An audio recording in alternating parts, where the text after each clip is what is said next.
Welcome to our deep dive into comparative economic systems, where we'll explore the fundamental differences between capitalism and socialism. Economic systems shape how societies organize production, distribute resources, and determine who gets what. Understanding these systems helps us grasp why countries develop differently and how policies impact everyday life. In this video, we'll break down the core principles, advantages, and challenges of both capitalism and socialism, using real-world examples and clear explanations. Let's start by defining what an economic system is and why it matters for individuals, businesses, and governments around the world. Capitalism is an economic system where private individuals or businesses own and control the means of production and operate for profit. In capitalist economies, markets play a central role in determining prices, wages, and the allocation of resources. The driving force behind capitalism is competition, which encourages innovation and efficiency. People are free to pursue their own economic interests, leading to a dynamic and often rapidly changing marketplace. Let's look at how capitalism works in practice and what makes it unique compared to other systems. Socialism, on the other hand, is an economic system where the means of production, such as factories and resources, are owned and managed collectively or by the state. The primary goal of socialism is to reduce inequality and ensure that everyone's basic needs are met. Instead of relying solely on market forces, socialist economies often use planning and government intervention to allocate resources and set prices. This approach aims to prioritize social welfare over individual profit. Let's explore how socialism functions and what sets it apart from capitalism. Roots of capitalism can be traced back to the rise of merchant trade and industrialization in Europe, especially during the 18th and 19th centuries. Socialism, meanwhile, emerged as a response to the inequalities and harsh working conditions brought about by early capitalism. Thinkers like Karl Marx and Friedrich Engels laid the groundwork for socialist theory, advocating for a system that would address the needs of the working class. Understanding these historical origins helps us see why each system developed and how they have influenced societies worldwide. The heart of capitalism are several key principles: private property, free markets, competition, and profit motive. Individuals and businesses have the right to own assets and use them as they see fit. Markets operate with minimal government interference, allowing supply and demand to set prices. Competition among businesses drives innovation and keeps prices in check. The pursuit of profit motivates entrepreneurs to create new products and services, fueling economic growth. These principles work together to create a dynamic and flexible economic environment. Socialism is built on the principles of collective ownership, economic equality, and social welfare. Resources and industries are owned by the community or the state, with the aim of distributing wealth more evenly. Central planning often replaces market mechanisms, as governments set production targets and allocate resources to meet public needs. Social welfare programs, such as healthcare and education, are typically provided to all citizens, ensuring a basic standard of living. These principles reflect a focus on cooperation and shared prosperity. Capitalist economies, the government's role is generally limited to enforcing laws, protecting property rights, and maintaining order. While some regulation exists to prevent fraud and protect consumers, most economic decisions are left to individuals and businesses. The belief is that less government intervention leads to greater efficiency and innovation. However, governments may step in during crises or to correct market failures, such as monopolies or environmental issues. This balance between freedom and regulation is a defining feature of capitalism. Socialist systems, the government plays a much more active role in the economy. It often owns major industries, sets production goals, and manages the distribution of goods and services. The aim is to ensure that everyone's basic needs are met and to reduce economic inequality. Government intervention is seen as necessary to achieve social goals and protect vulnerable populations. This approach can lead to more stability and security, but it may also reduce incentives for innovation and efficiency. Markets are the engine of capitalism. Prices are determined by supply and demand, and resources flow to where they are most valued. Consumers have the freedom to choose what to buy, and businesses compete to meet those needs. This competition leads to innovation, lower prices, and a wide variety of goods and services. However, markets can sometimes fail, leading to issues like inequality or environmental harm. Still, the market mechanism remains central to how capitalist economies function. Like capitalism, socialism relies heavily on planning mechanisms. Governments or collective bodies set production targets, allocate resources, and determine prices for essential goods and services. This approach aims to avoid waste, ensure everyone's needs are met, and prevent the boom and bust cycles seen in market economies. While planning can promote stability and equality, it may also lead to inefficiencies and lack of innovation if not managed carefully. The balance between planning and flexibility is a key challenge for socialist systems. One of the most fundamental differences between capitalism and socialism is ownership. In capitalism, private individuals and companies own most property and businesses. In socialism, ownership is collective or state-based with the aim of serving the public good. This distinction affects how profits are distributed, who makes decisions, and how resources are used. Ownership structures shape the incentives and outcomes in each system, influencing everything from innovation to social welfare. Capitalist economies, wealth distribution is largely determined by market forces and individual effort. Those who innovate, invest, or take risks can accumulate significant wealth, while others may struggle. This can lead to wide gaps between rich and poor, but proponents argue that it also rewards hard work and drives progress. Critics, however, point out that such inequality can create social tensions and limit opportunities for those at the bottom. Wealth distribution remains a hotly debated topic in capitalist societies. Socialist economies aim for a more equal distribution of wealth. By controlling major industries and redistributing resources, the government seeks to ensure that everyone has access to basic needs like housing, healthcare, and education. This approach can reduce poverty and promote social cohesion, but it may also limit incentives for individual achievement. Balancing equality with motivation is a central challenge for socialist systems, and different countries have experimented with various solutions. Capitalism is often praised for fostering innovation and entrepreneurship. The promise of profit encourages people to develop new ideas, start businesses, and take risks. This dynamic environment has led to many technological advances and improvements in living standards. However, not everyone benefits equally, and some innovations can have negative side effects. In contrast, socialist systems may prioritize stability and social welfare over rapid innovation, sometimes at the cost of slower technological progress. Socialist economies place a strong emphasis on social welfare and security. Governments provide a wide range of services such as healthcare, education, and housing to ensure that everyone's basic needs are met. This safety net can reduce poverty and improve quality of life, but it requires significant resources and effective management. In capitalist systems, social welfare programs exist but are often less comprehensive, with more reliance on private solutions and individual responsibility. Efficiency is a key goal in any economic system. Capitalism relies on competition and market signals to allocate resources efficiently, often leading to rapid growth and innovation. However, it can also result in waste and inequality. Socialism, with its focus on planning and equality, aims to avoid waste and ensure that resources are used for the common good. Yet, central planning can sometimes lead to inefficiencies and shortages if not managed well. Each system faces its own challenges in balancing efficiency and fairness. Motivation is a driving force behind economic activity. In capitalism, the prospect of personal gain motivates individuals to work hard, innovate, and take risks. This can lead to significant achievements but also to cutthroat competition. In socialism, motivation is often linked to social goals and collective well-being.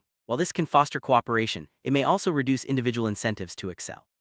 Finding the right balance between personal and collective motivation is crucial for any economic system. Many countries around the world operate primarily under capitalist principles.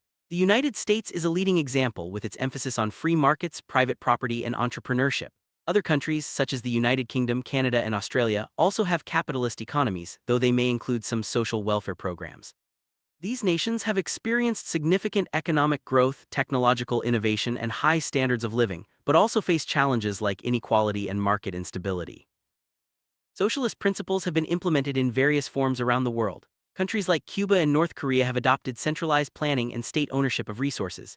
Meanwhile, nations such as Sweden and Denmark combine elements of socialism with market mechanisms, offering extensive social welfare programs alongside private enterprise. These mixed approaches aim to balance equality and efficiency, providing universal services while encouraging some degree of competition and innovation. Most modern economies are actually mixed systems, blending elements of both capitalism and socialism. Governments regulate markets, provide social services, and sometimes own key industries while still allowing private enterprise and competition. This hybrid approach seeks to harness the benefits of both systems, efficiency and innovation from capitalism, and social welfare and stability from socialism. Mixed economies are flexible and can adapt to changing circumstances, making them common in today's world. The United States is often cited as a prime example of capitalism in action. With its strong emphasis on private property, free markets, and minimal government intervention, the U.S. economy has produced remarkable innovation and wealth. However, it also faces challenges such as income inequality, healthcare access, and periodic financial crises. Social welfare programs exist, but they are generally less comprehensive than in more socialist-leaning countries.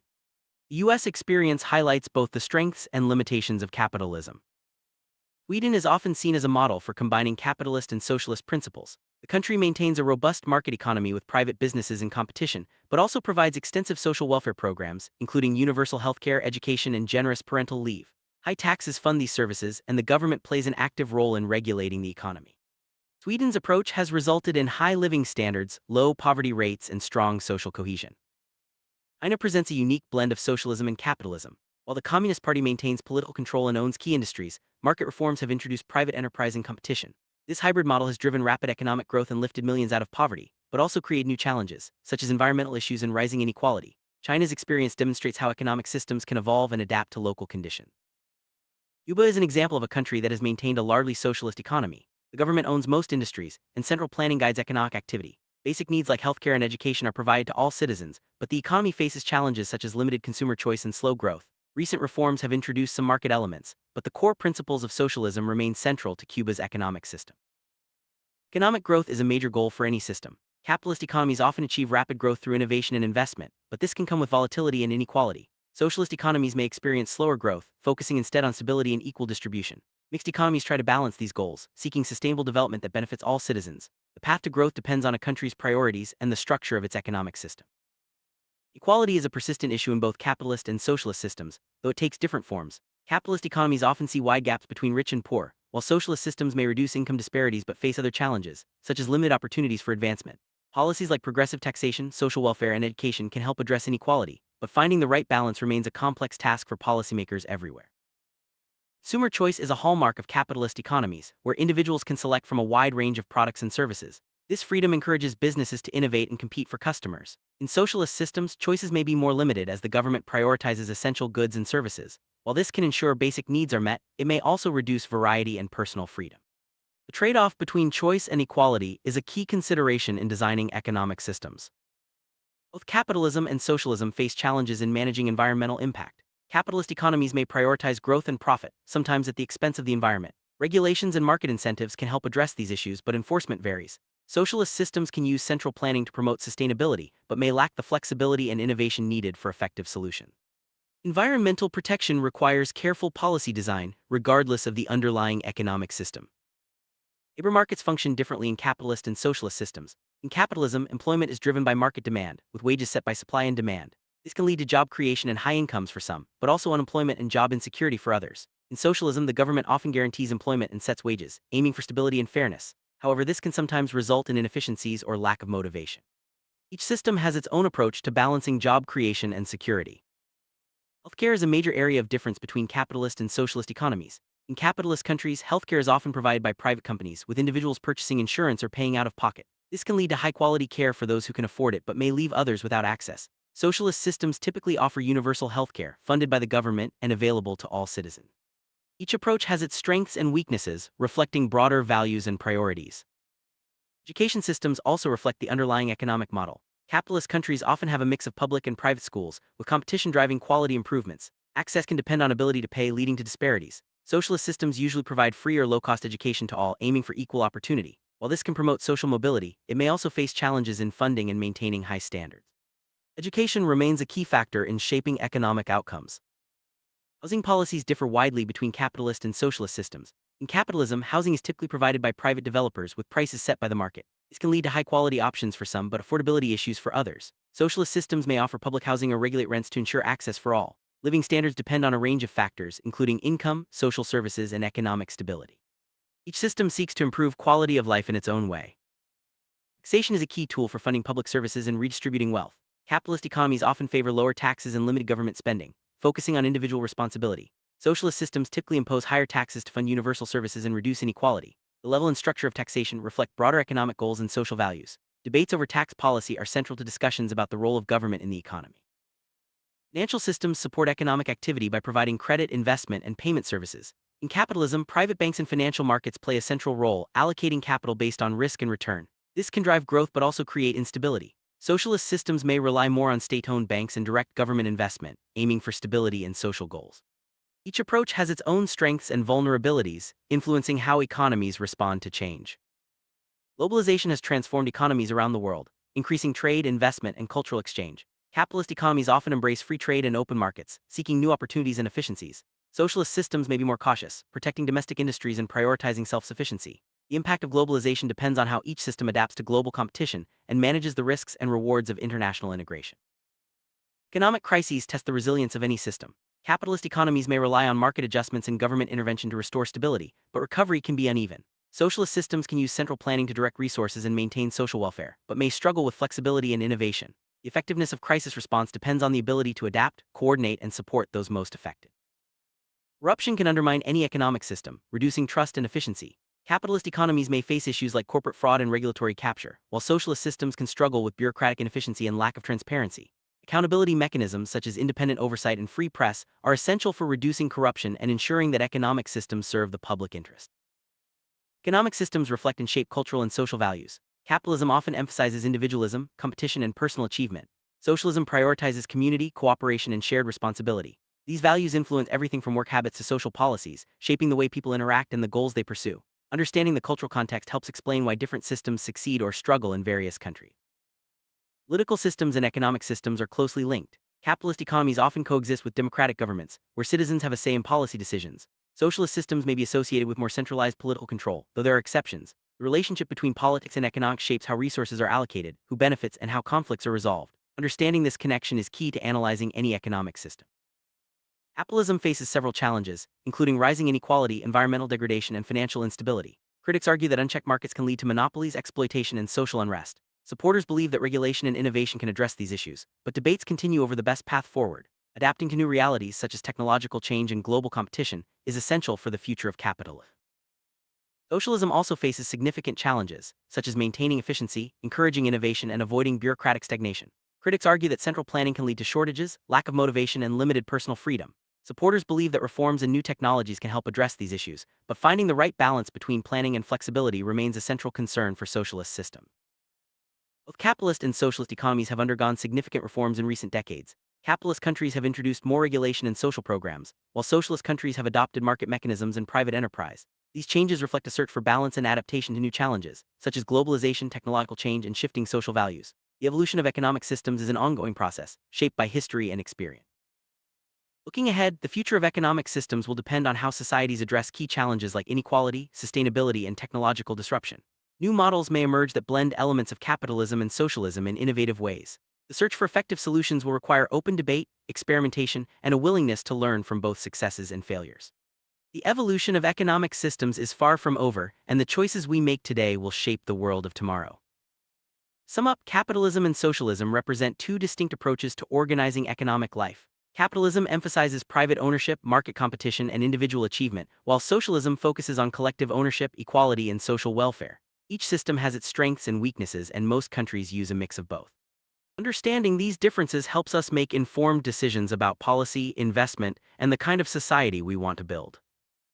You've explored the core ideas, strengths, and challenges of capitalism and socialism, as well as how they shape societies around the world. While no system is perfect, understanding their differences and similarities can help us navigate complex economic debates and make better choices for the future. As economies continue to evolve, the lessons from both systems will remain relevant, offering valuable insights into how we can build more prosperous, fair, and sustainable society.